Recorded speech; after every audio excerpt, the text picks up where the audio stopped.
Jooan Yu and Minhyeong from G10. Yeah. And we're gonna introduce you about one of the greatest epic poems in the human history ever. Oh yes. Yeah. You know what it is?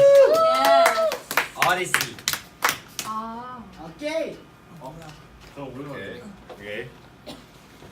So first I will introduce about the background information of Odyssey. So first I will explain about Odysseus, the main character of this story.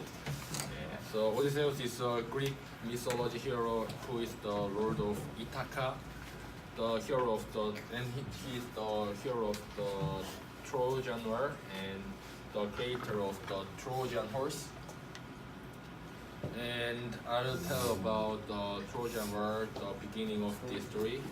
Here is the beginning of the story. Hera and Aphrodite fought each other over the golden apple left by the divination goddess Eris, who had not been invited to the wedding of the sea goddess Thetis and Peleus, and Prince Paris of Troy was judged, and Aphrodite was the owner. In return, Aphrodite, who promised Paris to marry the most beautiful woman in the world, won the love of Sparta's queen Helene. So Menelaus, whose wife was taken away, went on a Trojan expedition with his brother Agamemnon, and the war began. So the 10-year-old war, which has been linked with numerous heroes such as Achilles, Odysseus, Hector, and Aeneas of the Trojan army, and ended with the victory of the Greek army under Odi. The Greek army performed a camouflage tactic of pulling out, leaving behind a huge wooden horse, and the Trojan army, who was deceived, brought the horse into the city and took the pleasure of victory.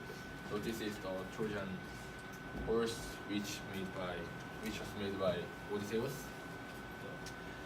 And early in the morning, Odysseus, who was hiding in his horse, opened the gate, and the Greek army invaded, and the Trojan castle fell.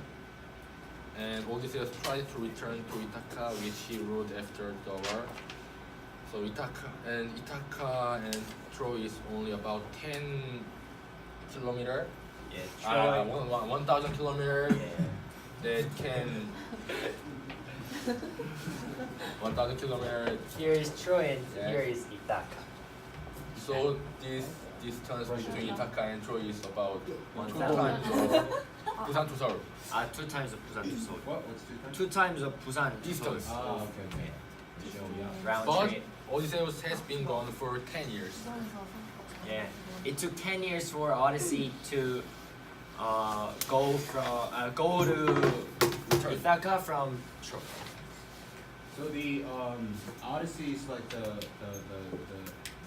events that happened after the Trojan War, right? Yes. So it's like a sequel, 후속편. Yeah. Yes. Oh. Yes. Okay. About the author.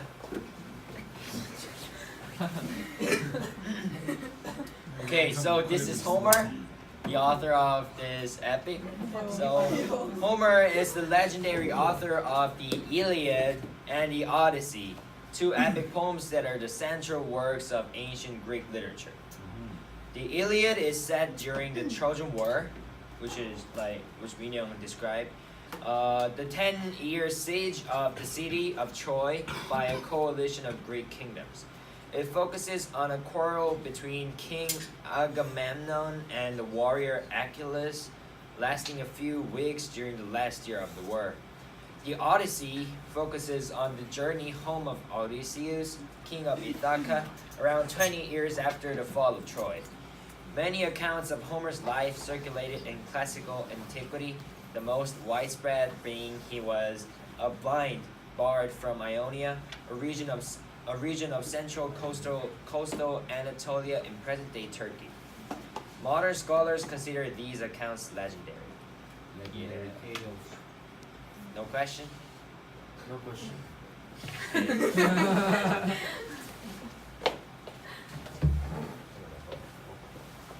Wait, tell us how old Homer is. Homer is like about he was Let's living Google in BC. Yeah, he's before. Yeah, he was really 호메로스. he's an ancient school. What's the date here? Oh, there is no date of the birthday. I'm considering. I can look him up. Yeah. Teacher, there is nothing on Wikipedia. Teacher, Yejun question. Yeah. Loud. Like how was the epic like passed down? Ah, Verbally or So this book is not written by Homer, but this is passed down orally, mouth. Somebody wrote this as a book. So he never written. He has never. So he's Out, not the author. Out, so it is a. He's author, but he didn't write the book, but he made the story. So With his mouth? yeah, Oh. Wow. Wow. And that was written. But how later do we on? know that? yeah, that was written there on. It's good.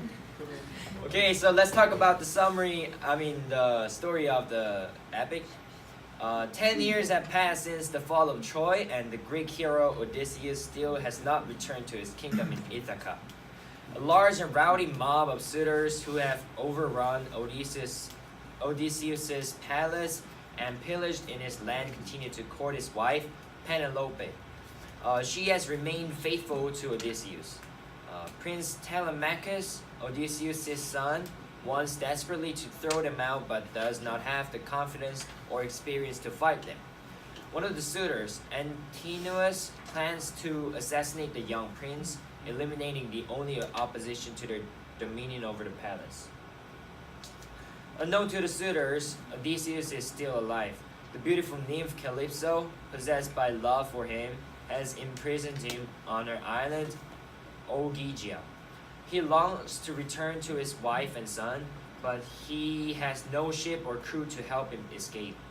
While the gods and goddesses of Mount Olympus debate Odysseus' future, Athena, Odysseus' strongest supporter among the gods, resolves to help Telemachus.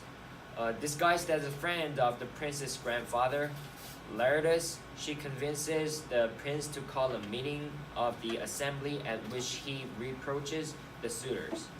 Athena also prepares him for a great journey to Pylos and Sparta, where the kings Nestor and Menelaus, Odysseus' companions during the war, inform him that Odysseus is still alive and trapped on Calypso's island. Telemachus makes plans to return home, while back in Ithaca, Antinous and the other suitors prepare an ambush to kill him when he reaches port. On Mount Olympus, Zeus sends Hermes to rescue Odysseus from Calypso. Hermes persuades Calypso to let Odysseus build a ship and leave. The homesick hero sets sail, but when Poseidon, god of the sea, finds him sailing home, he sends a storm to wreck Odysseus' ship. Poseidon has harbored a bitter grudge against Odysseus since the hero blinded his son, the Cyclops Polyphemus, earlier in his travels. Athena intervenes to save Odysseus from Poseidon's wrath, and the beleaguered king lands at Scheria, home of the Phaeacians. Nausea, the Phaeacian princess, shows him to the royal palace, and Odysseus receives a warm welcome from the king and queen. When he identifies himself as Odysseus, his hosts, who have heard of his exploits at Troy, are stunned. They promise to give him safe passage to Ithaca, but first they beg to hear the story of his adventures. Odysseus spends the night describing the fantastic chain of events leading up to his arrival on Calypso's island. He recounts his trip to the land of the Lotus Eaters, his battle with Polyphemus the Cyclops, his love affair with the witch goddess Circe, his temptation by the deadly sirens, his journey into Hades to consult the prophet Tiresias, and his fight with the sea monster Scylla. Scylla, the thing Oh we covered yeah. in the book. We read a poem about that. Remember? Yeah. Three-headed woman with 아, 그, too much tongue. 아, 너, that's 그, what too he much says, talk. I right? forgot the, Yeah. yeah, it was, So when he finished his story, the Phaeacians returned Odysseus to Ithaca, where he sticks out the hut of his faithful swineherd, Eumaeus. Though Athena has disguised Odysseus as a beggar, Eumaeus warmly receives and nourishes him in the hut. He soon encounters Telemachus, who has returned from Pylos and Sparta despite the suitors' ambush, and reveals to him his true identity. Odysseus and Telemachus devise a plan to massacre the suitors and regain control of Ithaca. When Odysseus arrives at the palace the next day, still disguised as a beggar, he endures abuse and insults from the suitors. The only person who recognizes him is his old nurse, Eurycleia, but she swears not to disclose his secret. Penelope takes an interest in this strange beggar, suspecting that he might be her long-lost husband. Quite crafty herself, Penelope organizes an archery contest the following day and promises to marry any man who can string Odysseus' great bow and fire an arrow through a row of 12 axes, a feat that only Odysseus has ever been able to accomplish. At the contest, a suitor tries to string the bow and fails.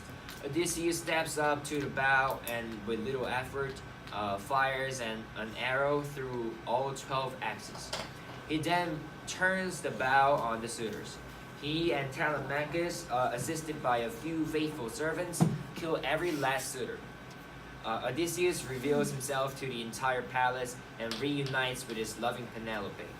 He travels to the outskirts of Ithaca to see his aging father, Laertes. They come under attack from the vengeful family members of the dead suitors, but Laertes, reinvigorated by his son's return, successfully kills Antinous' father and puts a stop to the attack. Zeus dispatches Athena to restore peace.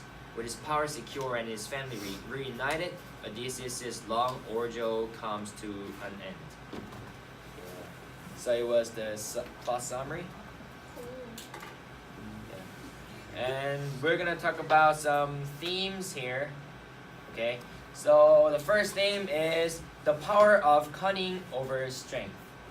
Okay, you gotta know that, cause when Odysseus tried to fight against the Poseidon's son, he knew that his power is much weaker than the Poseidon's son, so he used his smart brain to fight against the giant, which is the Poseidon's son. And in another case too, he also killed the suitors as he disguised as a beggar. Yeah, so he knew how to use the power of cunning over strength. And the second theme is loyalty between spouse or the husband and the wife, because they knew that the wife, the Penelope, also knew that her husband was still not dead, and yet they continuously believed each other, so they had a happy ending. So the loyalty between spouses is very important, I think. And lastly, the vengeance of Odyssey and Poseidon. Vengeance means something like the avenge or revenge. So the vengeance of Odyssey and Poseidon. Odyssey wanted to revenge against the suitors of the Penelope, and Poseidon wanted to revenge against Odyssey, because his son had lost his eyesight because of him. So yeah, it was some kind of theme and literary devices here.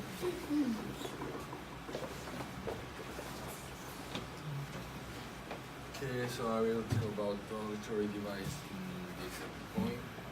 So the tone and mood are primarily serious and epic in nature. The narrator is first and foremost concerned with relating events and characters' thoughts as they happened, and the poem therefore has a narrative air evoking as much transparency as is possible, given the supernatural nature of events constituting the narrative. And there are some allusions in the poem. So as a sequel to the Iliad, which describes the events of the Trojan War, the epic is riddled with references and allusions to the fall of Troy, up to and including Achilles' position in the underworld. There is also a frequent allusion to Greek mythologies and history with which the intended audience of the epic would have been familiar. For example, the reference so in the book, the ship of Jason and the Argonauts in the midst of the golden fleece, and there's also some imagery. The basic form of narrative in the Odyssey is very strongly oriented toward imagery. Consider a representative example from when Odysseus prays Archinus, where there's nothing better than when deep joy Horse throughout the realm and banqueters up and down the palace sit in ranks, instructed to hear the bard, and before them all, the tables heaped with bread and meats, and drawing wine from a mixing bowl. The steward makes his rounds and keeps the wine cup on. And there are some parallelism between the Odysseus and his son, Yeah. Telemachus, and there are more rhetoric devices like paradox, and so the most famous paradox in the Odyssey is the trick by which Odysseus outwits and escapes the Cyclops, who is the son of Poseidon. So such Odysseus tells the Cyclops that his name is nobody, such that when he blinds the Cyclops and the Cyclops asks for help from his countrymen, the Cyclops can only exclaim that nobody is attacking him, leading his countrymen to assume that he is not in fact coming to any harm. This clever paradox turns on Odysseus' incisive choice to say that his name is the word that itself denies the existence of its referent. In addition to this, there are additional images and personification in the story device. Okay.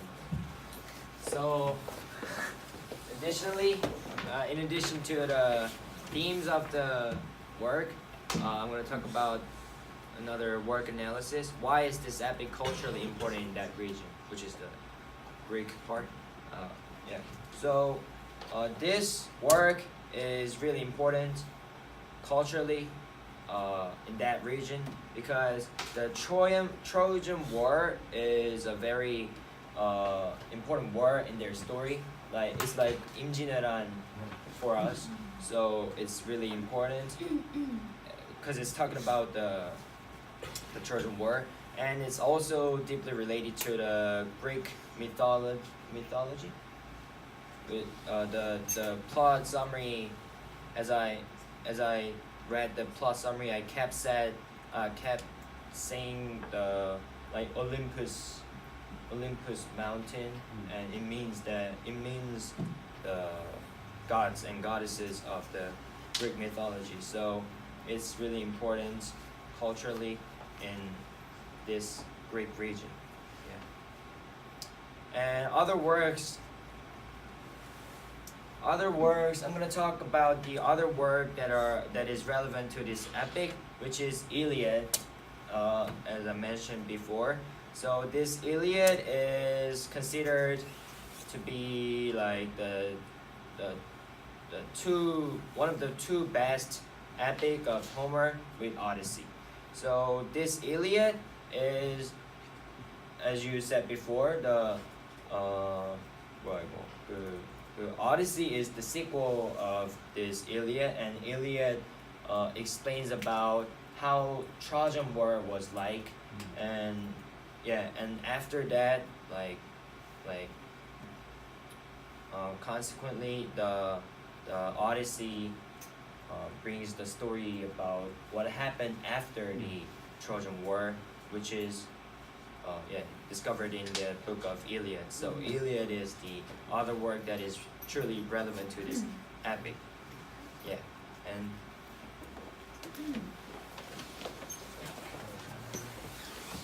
Okay, no photos. so Sorry. I will tell about the moral and exploitation in this theme of the poem. So there's a few things that we need to apply to our lives through the theme of this story. So the first is that when you get married, you must have loyalty and love for your wife and never cheat on her and love her until the end. Yeah. And the second thing is when you are in a crisis, you have to get out of the crisis by making smart decisions. And the last thing is that if you have someone like Odysseus in this story who needs revenge, you have to make a thorough plan and get revenge successfully. Yeah. You mean that revenge is always good? Yes. If it's successful. Yes. Yeah. Successful.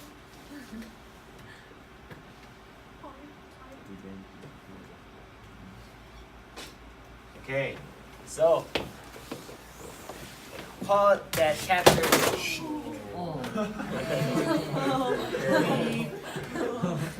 Let's censor that out.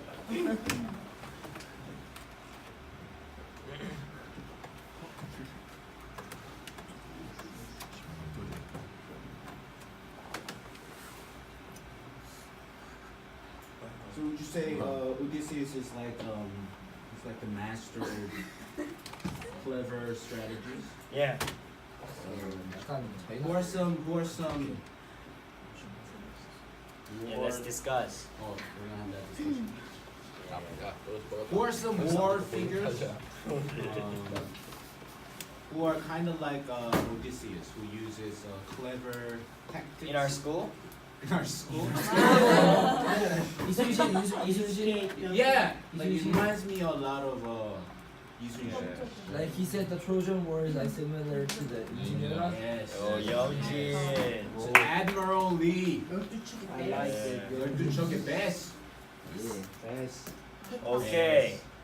So I'm gonna talk about the quote that captures the main theme very well. Okay, so everybody, let's read it out loud. Yes. Okay. 시작. Nobody, that's my name. Nobody, so my mother and father call me all my friends. This quote is very important because cunning means that like using our knowledge over the power, and cunning is Odysseus's greatest trait, and it serves him well throughout the poem. Perhaps nowhere more famously than in his triumph over the Cyclops, Polyphemus, which is the son of Poseidon. Having introduced himself as nobody, Odysseus subdues the giant with wine and blinds him by piercing his one large eye with a pointed stake. Polyphemus then calls out to his kin for help, saying that nobody's killing me now by fraud and not by force.